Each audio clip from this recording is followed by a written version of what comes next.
Bom dia, paz do Senhor a todos, sejam todos bem-vindos. Somos da Quarta Igreja Presbiteriana Renovada de Osasco, Família em Oração. Estamos aqui estudando a carta de Paulo aos Colossenses.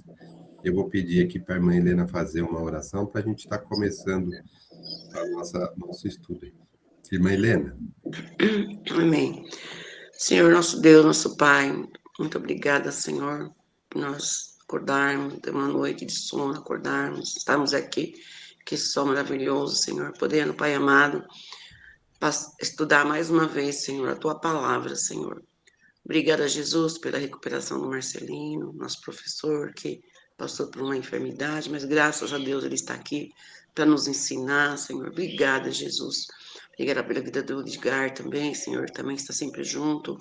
Obrigada, Jesus, por cada vida, Pai, que está aqui podendo participar, Senhor, que está aqui, os que estão se recuperando também, que nem a Débora, outras pessoas, Pai, dessa gripe, como a Isa, outras pessoas, Pai, eu te agradeço, Senhor, porque eu sei que o Senhor está no controle de tudo, ó Deus. Mas agora, Senhor Jesus, eu quero colocar essa escola, Senhor, essa aula, Senhor, sobre Colossenses nas nossas vidas, Deus, que nós possamos entender, Senhor, deixar, Senhor, gravado na nossa mente, no nosso coração, para que nós possamos aplicar, Senhor. Eu te agradeço, Pai, em nome de Jesus. Amém. Amém, amém. Obrigado, irmã Helena. Então, vamos dar continuidade aqui, né? Nós estamos aqui vendo a carta de Colossenses, né? A 7ª carta aqui da Bíblia, das cartas de Paulo. Como a gente já falou um pouco de Paulo, que vai ao autor da carta. Eu vou deixar aqui também, a gente falou já no passado, mas logo a gente vai falar mais um pouco, sobre os assistentes de Paulo, né? O pessoal que andava com Paulo, que ajudava ele, né, na missão, na formação das igrejas. Por que a gente fala um pouco dessas pessoas? Porque nessa carta ele cita vários deles aqui, né? Então, só para a gente contextualizar quando ele está falando das pessoas. Mas aqui eu só vou voltar nessa tela quando a gente entrar lá no capítulo 4, que é o último, onde ele vai falar bastante disso. Nós estamos aqui terminando o capítulo 3, né? Mas aí, conforme for, se a gente avançar no 4, aí eu volto aqui e a gente fala um pouco desses assistentes, desses amigos que estavam junto com Paulo. E aqui também, né, sempre mostra um mapinha, que Paulo estava preso em Roma, né, aqui na Itália, e Colossos, para quem ele estava escrevendo, está aqui embaixo, na Galácia, né, perto de Éfeso, né? Aqui também sempre deixo esse mapinha com a lista de todas as cartas de Paulo, para a gente ver em que momento ele escreveu. Essa aqui é a sequência mesmo cronológica de como que as coisas foram acontecendo, tá? Por isso eu sempre deixo essa telinha aqui no nosso vídeo. Né, falamos um pouco de Colossos, né, que ele fica ali perto de Éfeso, né? A gente já falou sobre isso, falamos também que não foi Paulo que fundou a igreja, ele não foi lá em Colossos, ele estava em Éfeso quando essa igreja foi fundada, e foi o Epáfras que estava com Paulo e que foi, né, fundar essa igreja lá. E ele é um cidadão de lá, de Colossos, né, o Epáfras. A gente também já abordou os temas, né, aqui na nossa leitura, enfatizando, né, claro, o tema principal é sempre Cristo é o centro de tudo. Esse é o foco principal da carta, mas Paulo abordou alguns temas e foi nos orientando aqui para a gente ficar atento, a gente tem que ficar focado em Cristo. E para que não ocorra alguns problemas que a gente já estava mencionando aqui, ele veio advertir, né? E aí na leitura, né, hoje a gente está terminando de ler o capítulo 3, né? No capítulo 1, Paulo, ele fala da situação dos colossenses, que realmente eles estavam tendo uma boa desenvoltura no evangelho, né? Mas que, mesmo assim, ele veio advertir para que não se desviasse, né? Então, Paulo, no capítulo 1, ele menciona, né, que o pessoal de Colossenses estava indo bem e estava produzindo bons frutos. E ele ora por isso. E aí, no capítulo 2, Paulo foca, né, bem na questão de Cristo, que Cristo é o centro, é em Cristo que temos que ser radicados e edificados. E aí, depois, ele faz umas advertências contra aqueles temas que a gente já falou, né? Distorção na palavra, falso ensino, né? A gente viu sobre isso no capítulo 2, né? Que ele falou sobre isso, sobre que aquela filosofia, né? Da época, os grandes filósofos gregos lá estavam que focava muito em filosofias que era do homem, né? E Paulo advertia para que essas coisas terrenas eram passageiras. A gente tinha que focar em Jesus, né? Em Cristo, no ensinamento dele. Então, Paulo também advertia sobre aquelas simpatias que a gente fala, né? Aquele misticismo, crenças em coisas que não faziam sentido. E também falou sobre o cerimonialismo, sobre aquelas leis judaicas que eram muito rigorosas e que não precisava, não tinha mais, né, necessidade. Né? Isso tudo ele explicou no capítulo 2.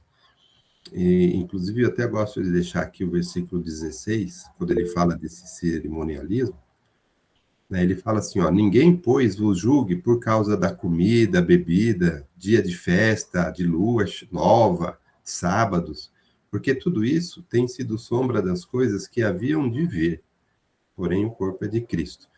Então, o que Paulo dizia? Que tudo nas Escrituras apontava para Cristo, e que agora ele chegou. E agora ele foi o Cordeiro definitivo. Agora é uma nova aliança, uma nova vida.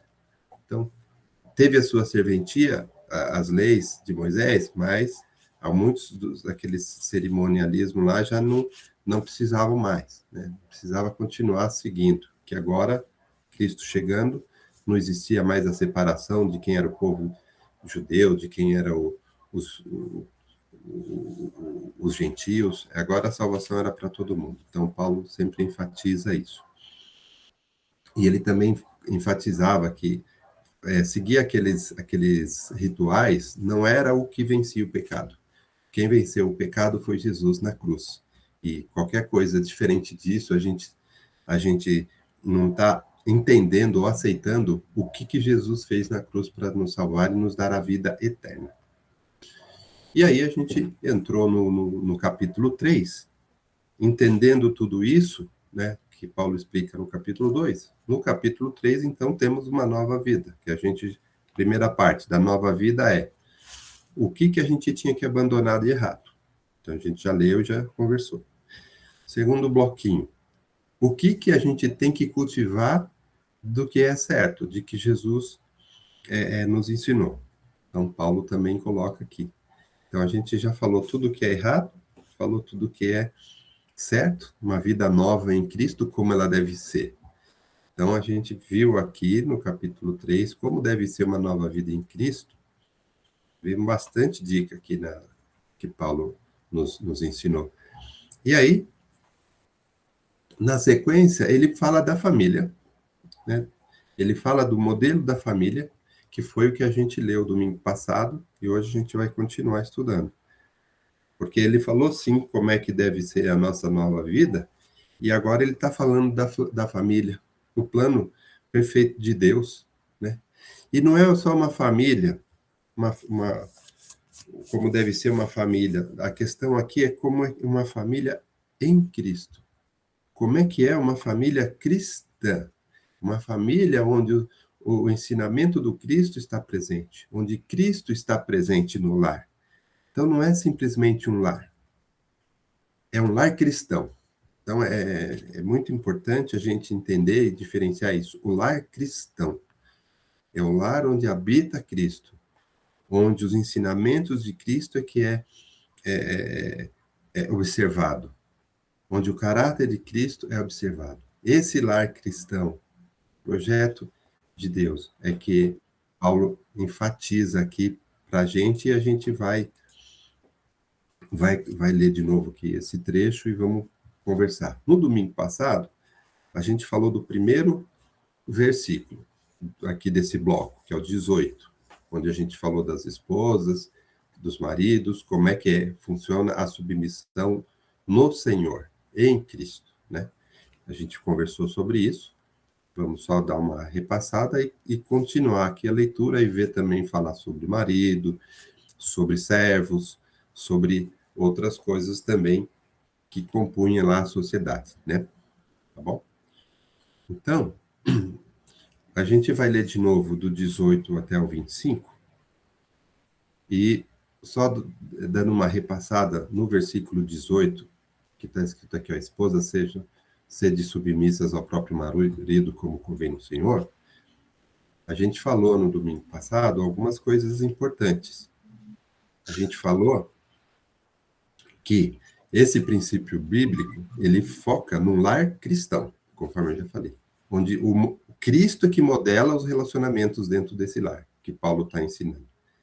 Então, e ele garante, esse modelo, ele garante que nós temos o valor igual perante Deus, mas também ele estabelece funções diferentes para cada um. Assim como Paulo nos ensina a sermos o corpo de Cristo, e Cristo amou a sua igreja, né? Ele ama a sua igreja. Nós somos corpo e cada um com uma função, né? Cada um tem o seu ministério ou a sua habilidade que Deus que deu, e todos juntos é que formam uma unidade, né? Então, e na família também, para ter essa unidade em Cristo, também cada um tem a função, mas todos somos iguais perante Deus. Então, isso a gente falou no domingo passado. E também a gente falou que o padrão de um lar cristão é Cristo. É uma nova vida em Cristo. Então, isso daqui foi muito importante a gente entender, né? E quando a gente falou de submissão, não é simplesmente aquela, vou obedecer. Não, é você aceitar, é respeitar e apoiar voluntariamente. Não é uma questão de inferioridade. Até falamos que homens e mulheres são iguais perante Deus e que têm funções distintas. Então, submissão não é obedecer, e sim é aceitar que cada um tem um papel. Até dei o exemplo no trabalho, quando a gente tem o gerente, a gente tem o coordenador, a gente tem o supervisor, a gente tem várias pessoas, cada um com uma missão lá dentro. Assim, tem que obedecer o chefe, tem que não sei o quê. Essa submissão que a gente faz no trabalho, assim, eu aceitei a minha posição no trabalho, eu vou fazer a minha parte e cada um faz a sua. E ninguém é maior que ninguém, cada um tem a sua função. A gente falou isso domingo passado. E também Paulo fala assim, como convém no Senhor. Essa submissão, essa aceitação é a aceitação de um lar cristão, um lar em Cristo. Não é simplesmente um lar, é o modelo que Deus preparou para a gente. A gente tem que entender esse modelo, aceitar esse modelo, e esse é o melhor modelo, porque quando Cristo impera no lar, tudo funciona bem. E é o amor imperando e a felicidade em Cristo. Então, essa submissão, ela é a aceitação e o apoio voluntário, e não inferior. Então, como convém no Senhor, significa que é Cristo que impera ali. E aí, esse lar, ele tem uma aparência de Cristo. As pessoas vão enxergar Cristo naquele lar, naquele modelo. Então, é diferente. E existe um equilíbrio nesse lar cristão. Esse equilíbrio, ele vai ser testemunhado por qualquer um que conheça aquela família. E também, a gente falou isso, né? Agora vou voltar aqui um pouco ao texto, a gente vai continuar a leitura. E também a pastora Débora fez umas colocações muito importantes também sobre isso, né, domingo passado, e se depois puder falar mais um pouco, seria de muito bom tom, porque é uma parte muito importante da Bíblia quando a gente fala de família. E hoje em dia, as coisas estão tão distorcidas, estão tão assim, devagarzinho a turma vai aceitando coisas que não são de Deus dentro de casa, que as coisas vão se distorcendo, as pessoas vão perdendo o cerne ali da questão do projeto de Deus, que é a família. né? Então, nós vamos aqui terminar de ler os versículos, né? E vamos comentar, a gente já comentou a questão de marido e mulher, nós vamos continuar aqui também falar de filhos e tudo mais. Antes de eu ler aqui, então, esse trecho, o Edgar quer falar um pouco? O pastor quer, deixa eu só comentar rapidinho, daí já o pastor já segue na sequência. Tá me ouvindo? Tá ouvindo? Sim, pode falar. Sim. Quando Paulo fala pela carta ali, ele está indicando já um erro que estava acontecendo na igreja, né? Então, também exemplificando, ele não tá simplesmente dando direção para as pessoas que não tinham essa direção, ele estava corrigindo a igreja, né? Então, é muito importante você observar alguma coisa, né? Pastor observando, corrigindo, né? Reprogramando para que tenha, né? Para que a igreja volte nos eixos e na direção correta. Então, ele estava corrigindo a igreja, né? Ele não estava dando os princípios da igreja, e sim ele estava reorganizando as coisas e colocando a igreja na direção correta. Então, é muito importante você observar aquilo que está saindo saindo do caminho ali. Porque às vezes a pessoa vai deixando, não, tudo bem, deixa, ele vai indo, daí a pouco vai ficando tão distante do original, né, do necessário, que aí fica difícil para trazer ele, né, de volta, né? Então, sempre observando que ele está reorganizando as coisas, ele está redirecionando, né? Porque às vezes fala, não, ele está dando direção, ele está dando as diretrizes. Não, ele está corrigindo, né? É como nós aqui, nós temos problemas que possivelmente cada um, problemas até graves, o outro mais leve e tal. A gente tem que ser corrigido, a gente tem que ser reorientado às vezes. Precisa disso. Ah, não, mas eu já tenho 70, 80 anos, 100 anos, eu não preciso ser... Precisa, porque às vezes você sai um pouquinho da curva, né? Então é ser ensinável, é ser reprogramado, né, rever os conceitos, porque facilmente eles vão entrando os conceitos errados na vida e aí vai tirando um pouquinho da direção. Então a gente tem que ser, geralmente, tem que ser redirecionado por um líder, que foi o caso de Paulo, né? Pastor, ia comentar? Uhum, pastor?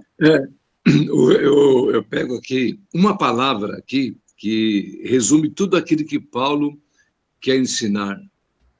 É o segredo da vitória, do passado, do presente e do futuro. Está aqui, ó. A palavra de Cristo habite em vós. Então, aqui está o segredo da grande vitória, né? A nossa vitória. Porque habitar não é só conhecer. Habitar é viver aquilo que você está aprendendo, o que você aprende. Então, aqui eu pego esta palavra aqui, em resumo esse texto, né? O segredo da vitória, da nossa vitória. Qual é o segredo? Tem muitas pessoas que conhecem, mas não habitam. A Bíblia não está habitando. Aquele conhecimento da Bíblia não está habitando no coração dele. Então, aqui, quando Paulo fala no capítulo 3,16, só para um resumo daquilo que está falando, até o 18, eu peguei uma palavra aqui. A palavra de Cristo habite na minha vida. Habitar significa o quê? Viver a palavra. Aqui está o segredo da vitória. Quando isso acontece, irmão, aí é vitória. A vitória é bênção, é conquista, é tudo. Então, não é só conhecer, é habitar. Então, essa palavra que eu destaquei aqui na minha Bíblia, para a minha vida, né?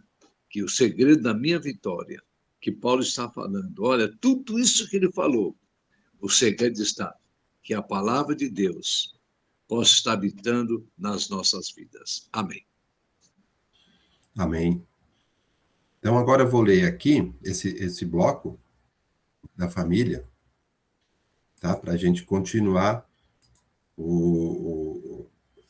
as nossas considerações. Então, do 18 até o 25, ó, lendo aqui novamente, então Paulo vem falar, esposas, sejam submissas ao próprio marido, como convém no Senhor. Maridos, amai vossa esposa e não a trateis com amargura. Filhos, em tudo obedecei a vossos pais, pois fazê-lo é grato diante do Senhor. Pais, não irriteis os vossos filhos, para que não fiquem desanimados. Servos, obedecei em tudo ao vosso Senhor segundo a carne, não servindo apenas sob vigilância, visando tão somente agradar homens, mas em singeleza de coração, temendo ao Senhor. Tudo quando fizerdes, fazei-o de todo o coração, como para o Senhor, não para homens, cientes de que receberei do Senhor a recompensa da herança. A Cristo, o Senhor, é que estáis servindo, pois aquele que faz injustiça receberá em troco a injustiça feita. E nisto não há acepção de pessoas. Eu deixei aqui também o primeiro versículo do capítulo 4, porque ele complementa esse conceito que nós estamos estudando nesse bloco, tá? Que no capítulo 1, no versículo 1, ele fala assim, dos senhores também, né?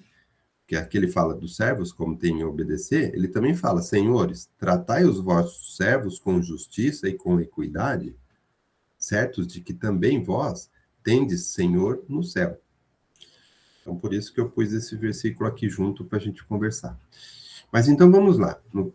Já no versículo 19, quando Paulo, então, vem chamar a atenção dos maridos, né? Então, Paulo vem falar, maridos, amai a vossa esposa e não a trateis com amargura. Então, quando Paulo agora está falando, né, os nossos papéis, né? Se todo mundo seguir realmente o que está escrito na palavra, o lar cristão é um lar de amor e um lar de felicidade. Então, ninguém pode sair fora, porque já atrapalha todo o conjunto, atrapalha a unidade, né? Então, aqui, maridos, amai a vossa esposa e não a trateis com amargura. Temos que amar a esposa como Cristo amou a igreja, como Cristo ama a igreja, né? Senão, como é que o amor vai imperar num lar cristão, né? Então, Paulo chama atenção aqui também do papel do marido, não só para com a esposa, mas com a família, como ele precisa ser o sacerdote, o cabeça da família, e precisa manter esse ensinamento de Jesus dentro de casa, né? E aí Paulo vem no versículo 20 também falar dos filhos. Filhos, em tudo obedecei a vossos pais, pois fazê-lo é grato diante do Senhor.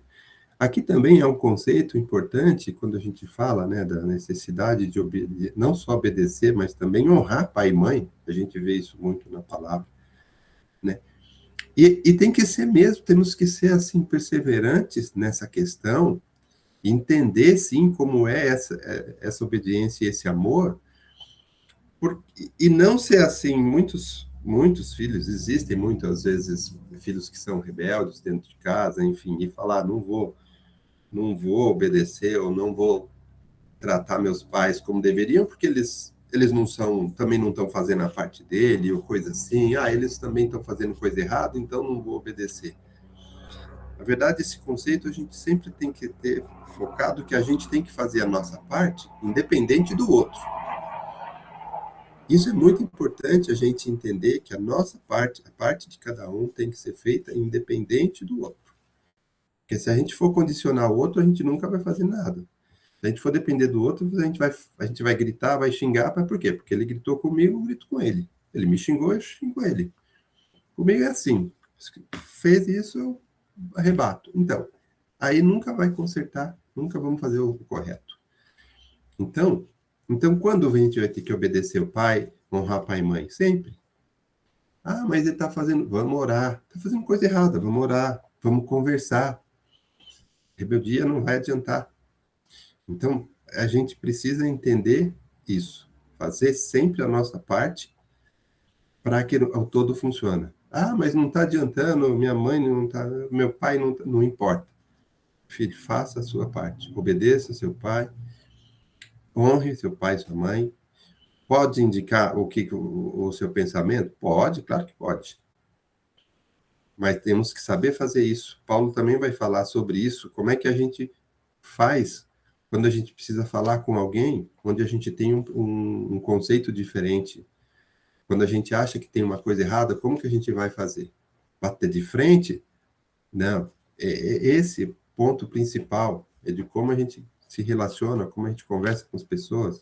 Como diz o pastor Vanderlei, tem que ser com amor, né? Tudo tem que ser com amor, com jeito. Precisa. Então, Filhos, obedeceis sim aos pais, tenha que honrar pai e mãe. Porque, ó, grato, porque assim, se você faz isso, olha lá, é grato diante do Senhor. Então, o Senhor, é agradável a Deus que nós, filhos, obedecemos nossos pais, honremos nossos pais. No 21, agora vem falar também do pai com relação aos filhos. Pais, não irriteis os vossos filhos, para que não fiquem desanimados. Então, assim, a função do pai de ensinar o filho, ela é muito, muito, muito importante. Então, tem que ser feito com jeito, por quê? Porque se for só na base da imposição e de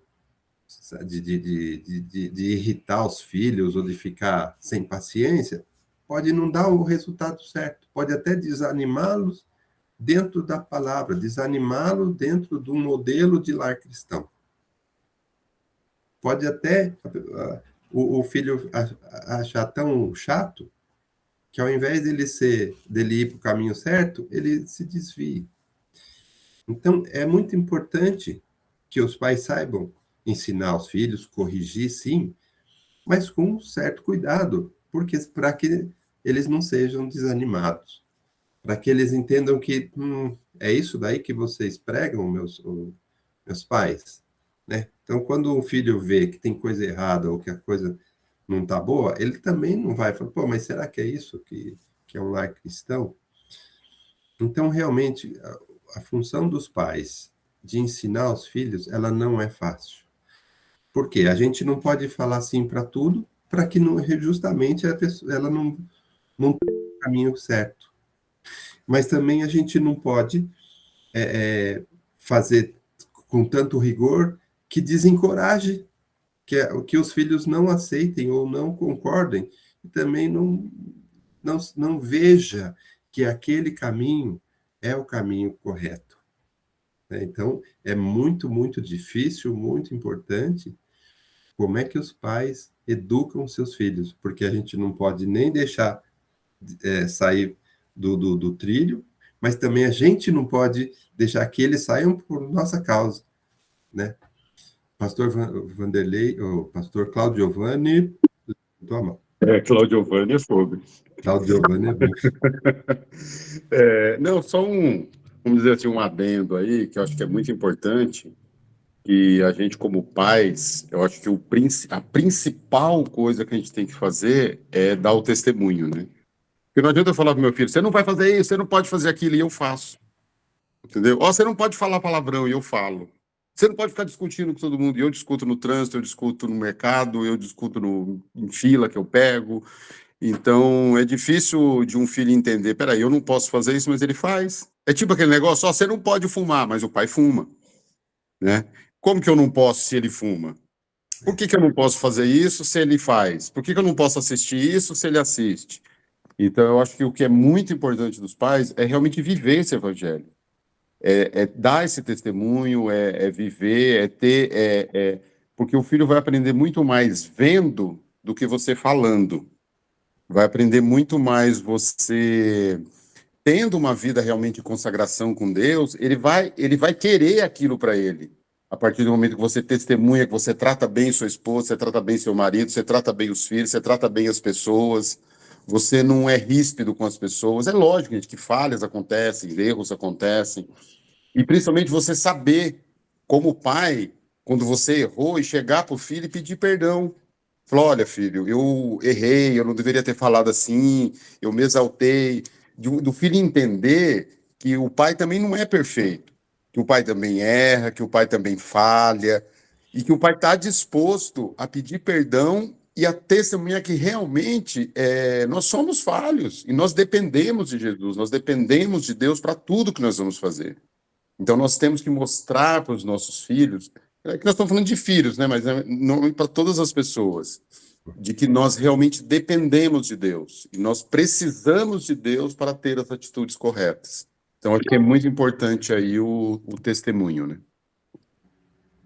Verdade. Diga. Ivani, tem uma coisa também interessante, né? Alguns princípios que a gente prega, que estão no Evangelho, que estão nas cartas, que estão, né, nas informações de Paulo, e até mesmo nas pregações, nas reuniões, nas coisas das igrejas, né, de modo geral, elas dão essa direção correta. Mas, assim, a gente tem um efeito cultural muito forte, né? Quando você vai para a igreja, ou quando você frequenta fora da igreja os lugares, você vê todo tipo de coisa errada, né? Isso acaba, é a maneira que você vai encarar tudo isso, porque o mundo, né, além de jaz no maligno, ele tem seus, né, ele tem essa parte cultural que bombardeia você o tempo todo, né? E, na verdade, assim, a gente tem esses princípios ali dentro da igreja, mas, na verdade, nós já deveríamos chegar com esses princípios na igreja. Isso deveria ser uma coisa inerente do ser humano, né? Respeitar o próximo, trabalhar em grupo para que todos consigam se alimentar, viver, coexistir, né? Então isso já era para ser uma coisa natural, nata do ser humano. Não era para a gente aprender na igreja, não era para a gente aprender na palavra, deveria ser natural, né? Natural do ser humano cuidar, zelar com aquele que está próximo, aquele que é semelhante, né? Mas a gente vai para a igreja com esses princípios de eu preciso ganhar, eu preciso passar por cima, eu preciso ter mais, eu preciso possuir, eu preciso ser o melhor. É dura essa competição do mundo, né? E quando chega na igreja, cabe realmente a reorientação, né? A reorientação baseada na palavra. Mas é uma pena que a gente às vezes chegue com essa ideia de que você tem que levar vantagem, ganhar, passar por cima de todos e tal. Sabe aquela coisa? Ou se prevalecer pela força, né? Isso já era para ser nato do ser humano. É uma pena, né? A gente ter que sofrer por uma coisa que... por exemplo, a pessoa chega e fala, eu sou honesto. Isso tinha que ser uma coisa natural sua. Poxa, você precisa falar que você é honesto? Puxa, grande vantagem que você, né, é honesto. Você tem que ser, né? Você não precisa falar. Então, algumas coisas que a gente vê como princípios, respeite seus filhos, né, obedeça a seus pais, para que, sabe, são coisas muito comuns, deveria ser natural do ser humano, né? É uma pena, né, que a gente tem que reorganizar as coisas, né? Mas faz parte, né, do tempo os tempos que estamos vivendo, né, também, né? Vivia Paulo e vivemos hoje, né? Dificuldades, né? Verdade. E vivemos hoje. Infelizmente, temos esse desafio aí. Agora no 22, Paulo também fala sobre os servos, né? Os servos, obedecei em tudo ao vosso Senhor segundo a carne, e não servindo apenas sob vigilância, visando tão somente agradar homens, mas em singeleza de coração, temendo ao Senhor. Aqui, no caso, né, a gente entende, né, que as famílias, as grandes famílias, elas tinham servos também, tinham pessoas que trabalhavam, né, o pessoal cultivava lá a terra, trabalhava com gado, enfim, e as famílias eram grandes, tinham servos, sim, também. Hoje eu até menciono, né, no nosso trabalho de hoje em dia, né, que é diferente de antigamente, mas também nós temos, assim, pessoas trabalhando para algumas pessoas, né? E aqui ele fala, servos, obedecei em tudo o vosso Senhor, segundo a carne. Esse segundo a carne aqui é segundo as regras da carne. Do mesmo jeito que Jesus falou a César o que é de César, quando estava falando da moeda, né? E a Deus o que é de Deus, ele estava mencionando, ó, vocês têm umas regras aqui, segundo a carne, siga as regras. Vocês têm um combinado? Faz o combinado, né? Não vai ser... né, ficar indo contra ou se rebelando, né? Então ele está falando aqui, servos, obedeça aí o que é combinado segundo a carne, e não faz assim só quando você, né, quando você estiver sendo vigiado, né? Só para agradar. Não, faz de coração, temendo ao Senhor. Quer dizer, tudo que a gente for fazer, a gente costuma falar isso, e Paulo fala, tudo que a gente for fazer, a gente tem que fazer direito. Não é só porque um está olhando, outro está vigiando. O chefe vai chegar, deixa eu arrumar aqui as coisas. Não, faça a sua parte, independente se ele está sendo visto ou não. Então, Paulo está dando uma orientação simples, né? Pessoal, cada um tem a sua função, executa a sua função. O servo também tem a sua função, executa. Executa aí a sua função segundo a carne, quer dizer, tem um combinado ali para o negócio funcionar, para a coisa funcionar, faz a sua parte. Então, servo, obedece lá. Não vai ficar fazendo só quando tiver alguém te vigiando ou mandando, né? Só para... agradar os homens? Faça conforme o seu coração, temendo ao Senhor. E aí no 23 ele complementa: tudo quanto fizerdes, fazei-o de todo o coração, como se fosse para o Senhor e não para homens. Se a gente já fizer assim, em qualquer coisa que a gente vai fazer, se a gente já fizer o nosso melhor, independente para quê, e você está fazendo, sempre pensando em agradar a Deus, já muda completamente todo o ambiente que você está inserido. Pastor Vanderlei? Amém. Uma palavra aqui desse 22 que faz é um resumo, né? Tudo que ele fala, depois ele fala assim, ó, servindo ao Senhor, não servindo apenas de aparência. Aqui está. Aparência. Muitos e muitos e muitos vivem apenas de aparência. Então, aqui eu voltando lá, para que a gente possa viver a Bíblia como ela pede, ela tem que habitar em nós.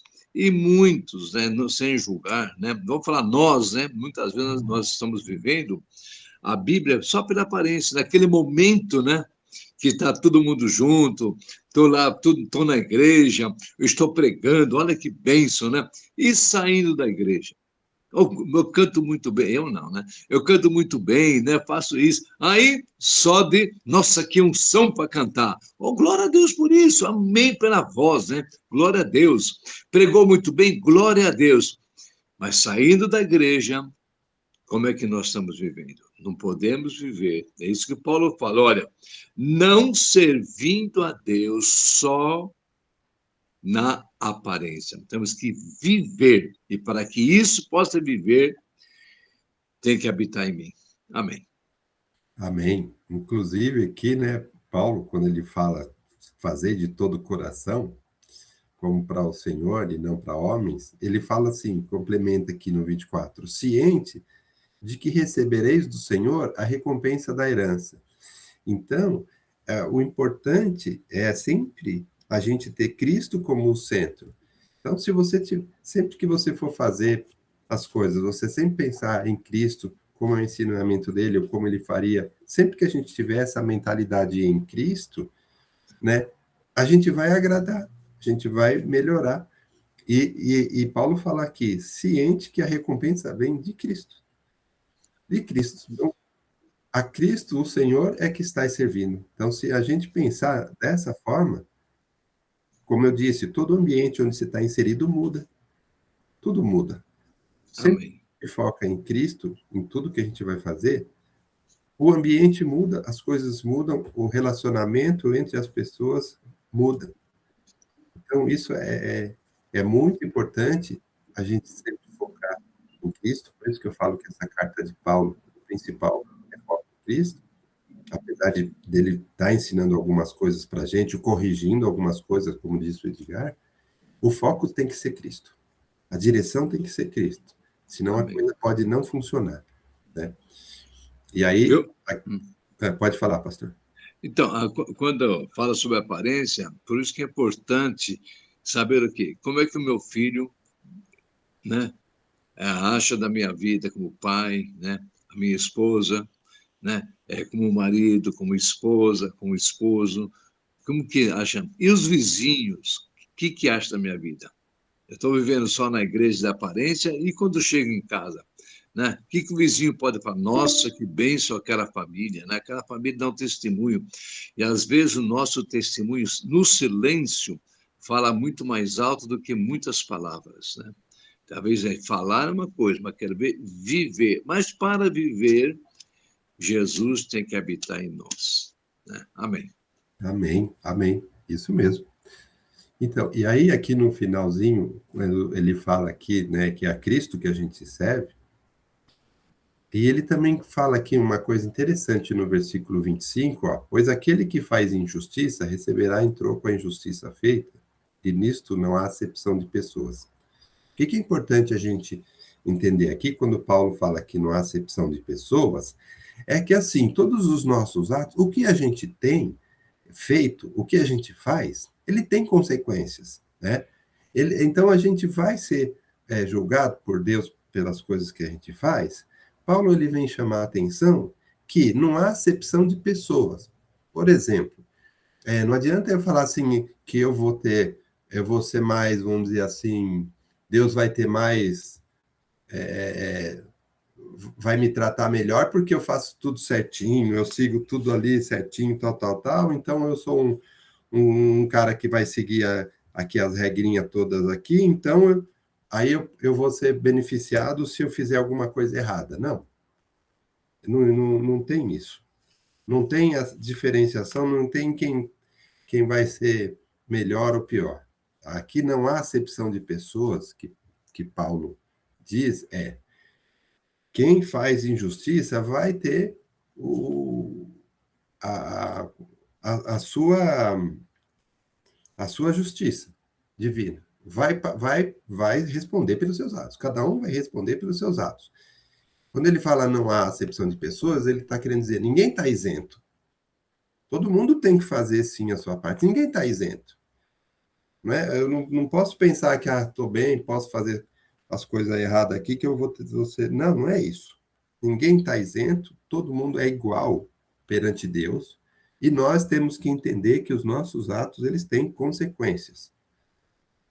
Então, não adianta a gente pensar assim, bom, agora eu sou cristão, aceitei Jesus, agora tudo posso, agora tudo que eu fiz. Não é assim. Paulo ele vem deixar isso claro, que os nossos atos, eles têm consequências. E não tem aquele que vai ser mais... que vai ser diferente do outro na hora de receber a justiça. Então, todo mundo é igual perante Deus. E tudo que a gente faz, a gente tem que entender que tem consequência, ainda que a gente não saiba. Né? A gente não sabe. A gente vê as pessoas fazendo errado, a gente às vezes fala, mas por que ele não se dá mal quando ele faz aquilo? A gente não entende e realmente, muitas vezes, não precisa entender. Mas a gente tem que entender que o que a gente faz tem consequência. E que não há diferenciação de pessoas. Então, isso é importante. E aí, para finalizar... Viu, Marcelino? Só uma palavra na consequência. A consequência daquilo que você faz errado pode ser imediato, mas também pode demorar um tempo para ter a consequência, né? Às vezes, nossa, ele fez aquilo, olha lá, nada aconteceu com ele. Calma, Deus é que vai julgar, né? Só de nós estarmos julgando ele, já deve ter uma consequência contra a minha vida também, né? Então, a consequência que vai vir sobre a minha vida pode ser imediata às vezes, mas às vezes não, pode demorar um tempo, né? Rápido, né? De médio ou a longo prazo, mas é certeza que está falando aqui. E outra coisa que você falou que é muito importante, pois não há acepção de pessoa. Isso é trazendo para nós, tanto faz um pastor como aquela pessoa mais aparentemente humilde lá, que está sentadinha e não faz nada, é a mesma coisa. Deus sabe todas as coisas, pois não há acepção de pessoas. Todos nós vamos ter a nossa consequência, boas ou má, imediata ou não. Amém. Amém. E aí, finalizando esse bloco, né, já com o primeiro versículo do capítulo 4, ele fala do quê? Dos senhores. Né? Senhores, tratai os servos com justiça e com equidade, certos de que também vós tendes Senhor no céu. Então Paulo vem falar para todos aqui. Ele vem falar com o marido, ele vem falar com a esposa, ele vem falar com o filho, ele vem falar com o servo, mas também vem falar com o Senhor do servo. Né? Ele fala, senhores, tratai os seus servos com justiça e com equidade. Então, você também tem que tratar bem, porque você também tem Senhor. Né? E, de novo, aqui, às vezes eu faço uma analogia no nosso trabalho, né? Muitas vezes eu tenho uma equipe que eu lidero, eu tenho as pessoas, cada uma ali com uma função para fazer, mas eu também tenho o meu chefe, tenho o chefe do meu chefe. Existe uma relação, né, entre as pessoas e a funcionalidade ali. E aí ele fala, os senhores que têm servos, tratem o seu servo com justiça e equidade. Você também tem Senhor lá no céu. Então, você também está sendo observado. O que você faz e como você trata as pessoas, também entenda que você também tem um Senhor que vai fazer e te tratar da forma como que deve ser feito, né? Então, a gente tem que entender isso, que existe a ida e a volta, né? Então, por isso que eu deixei esse versículo aqui também pendurado nesse bloquinho, porque ele complementa todo esse conjunto de como que uma família deve funcionar, né? Como que um lar deve funcionar em relação às funções de cada um dentro de um lar, né? E Paulo também fala muito de servos e senhores, porque também fazia parte, né, de tudo isso, né, nos grupos, nas grandes famílias, eles tinham toda essa composição, né? Bom, e aí, encerrando aqui o capítulo 3, aí domingo que vem a gente vai vir no capítulo 4. Aí você Marcelino, Oi? esse estudo aqui de Colossenses, sobre esse que nós conversamos hoje, é o motivo da gente meditar durante a semana, né? Aliás, todo Colossenses, né? Porque a gente, muitas vezes, agora, a gente, com a questão tudo mais, antes a gente não tinha sabedoria, né? Para lidar. Então, hoje, como a gente está aprendendo, a gente vai cada dia aprendendo mais. Eu estou aqui quietinha, pensando coisas que já passou e que podia ter sido mudado, mas como não foi agora, mas a gente tem a oportunidade ainda de mudar, não é verdade? Sempre Então, que essa Colossenses aqui, esse estudo, todo mundo tinha que escutar, porque fala muito daquilo que nós estamos vivendo hoje, que é a família. As famílias estão sendo destruídas, famílias de cristão mesmo, não é só o fora, não, porque não entende a palavra, entendeu?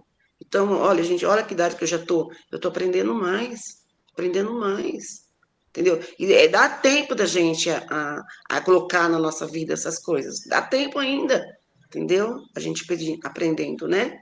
Então, que nós possamos estudar essa semana sobre essa palavra e meditar na nossa casa, na nossa vida, no nosso convívio, o que está acontecendo. Para mim, está sendo uma meditação. Amém. Amém, irmã. Amém. Agora eu vou passar para o pastor Vanderlei. Pastor, quiser finalizar aí? Amém. Entre tantas palavras que traz ensinamento para nós, né? O versículo 18, a parte B dele, que fala assim, como convém ao Senhor. Aqui está um segredo para nós. Como convém... estou fazendo isso porque eu acho. Não, convém ao Senhor fazer isso? Né? Então, essa palavra aqui é muito forte para nós, né? Para ninguém falar, não, mas eu sou assim mesmo. Não, convém ao Senhor, a sua atitude convém ao Senhor. Então, sim, eu quero fazer isso. Não, mas isso me agrada, mas convém ao Senhor. Aqui está um segredo para nós meditarmos nessa semana toda. O que eu estou fazendo convém ao Senhor? Ou convém à minha vontade, à minha natureza? Não, porque eu me sinto bem, mas convém ao Senhor o que eu estou fazendo? Amém? E hoje temos ceia do Senhor. E tenho certeza que a ceia convém ao Senhor. Então, vamos estar juntos lá, louvando a Deus, agradecendo ao Senhor por tudo, né? Em nome do Senhor Jesus Cristo. Pai amado, eu quero agradecer profundamente por tudo que o Senhor está nos ensinando, Deus. Mas eu quero pedir, Pai, que a Tua palavra venha habitar, morar nas nossas vidas, Pai. Pai amado, que nós possamos dar nosso testemunho de vida, não somente estar lá na igreja, falando, glorificando o Senhor, mas também sendo uma bênção onde nós estivermos, Pai. Na nossa casa, no nosso emprego, em qualquer lugar. Pai amado, possamos dar o testemunho de um cristão verdadeiro. Obrigado, Deus, por tudo. Muito obrigado por essa escola bíblica dominical. Continua abençoando todos que estão participando e aqueles que vão participar também, Pai. Com a graça, com a bênção que cada um necessita. Muito obrigado, e a graça do nosso Senhor e Salvador Jesus Cristo, o grande amor de Deus, nosso Pai, e seja presente na nossa vida, sempre, agora e para sempre. Amém. Amém. Amém. Shalom, Adonai, Pai do Senhor. Deus abençoe a todos.